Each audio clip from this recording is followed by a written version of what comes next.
दोस्तों, राधा जी और श्री कृष्ण के प्रेम की कई कहानियां आपने सुनी होगी और देखी होगी, लेकिन क्या आप जानते हैं कि कैसे राधा जी और श्री कृष्ण अलग हुए थे और कैसे हुई थी राधा जी की मृत्यु, और हर पल अपने साथ रखने वाली बंसी को क्यों श्री कृष्ण ने तोड़कर फेंक दिया था।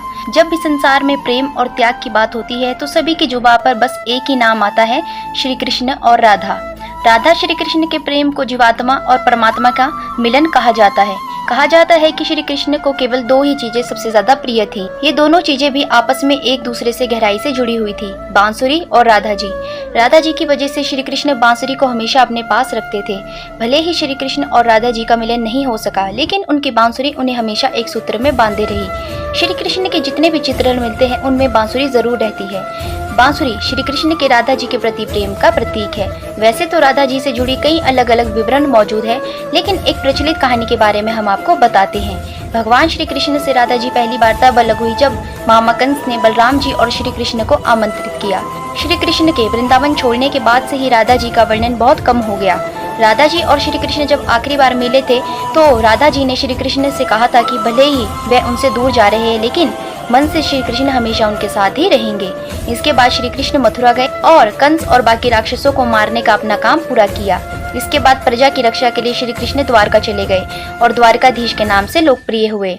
श्री कृष्ण राधा जी से ये वायदा करके गए थे कि वे वापस आएंगे, लेकिन श्री कृष्ण राधा जी के पास वापस नहीं आए। उनकी शादी भी रुक्मणी जी से हुई। रुक्मणी जी ने भी श्री कृष्ण को पाने के लिए बहुत जतन किए थे। जब श्री कृष्ण वृंदावन से निकल गए तब राधा जी के जीवन में कई परिवर्तन हुए। राधा जी की शादी एक यादव से हो गई। राधा जी ने अपने दाम्पत्य जीवन की सारी रस्में निभाई, लेकिन उनका मन तब भी श्री कृष्ण के लिए समर्पित था। राधा जी ने पत्नी के तौर पर अपने सारे कर्तव्य पूरे किए। दूसरी तरफ श्री कृष्ण ने अपने देव्य कर्तव्य निभाए। सारे कर्तव्यों से मुक्त होने के बाद राधा जी आखिरी बार अपने प्रियतम श्री कृष्ण से मिलने गई। जब वे द्वारका पहुंची तो उन्होंने श्री कृष्ण के रुक्मणी और सत्यभामा से विवाह के बारे में सुना, लेकिन वे दुखी नहीं हुई। राधा जी को कान्हा की नगरी द्वारका में कोई नहीं पहचानता था।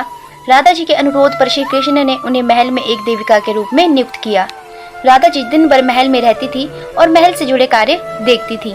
मौका मिलते ही वे श्री कृष्ण के दर्शन कर लेती थी, लेकिन महल में राधा जी ने श्री कृष्ण के साथ पहले की तरह का आध्यात्मिक जुड़ाव महसूस नहीं किया।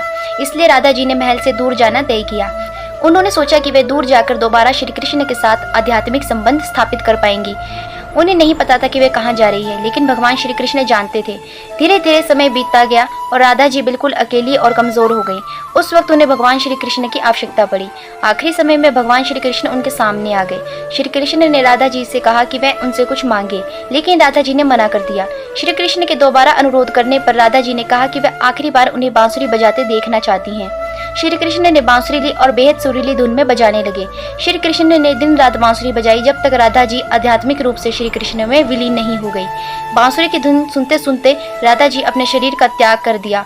हालांकि भगवान श्री कृष्ण जानते थे कि उनका प्रेम अमर है, बावजूद वे राधा जी की मृत्यु को बर्दाश्त नहीं कर सके। श्री कृष्ण ने प्रेम के प्रतीकात्मक अंत के रूप में बांसुरी तोड़कर झाड़ी में फेंक दी। उसके बाद से श्री कृष्ण ने जीवन भर बांसुरी या कोई अन्य वादक यंत्र नहीं बजाया। कहा जाता है कि जब द्वापर युग में नारायण ने श्री कृष्ण का जन्म लिया था, तब माँ लक्ष्मी ने राधा रानी के रूप में जन्म लिया था, ताकि मृत्यु लोक में भी वह उनके साथ ही रहे।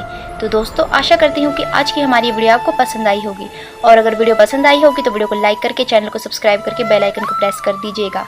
धन्यवाद।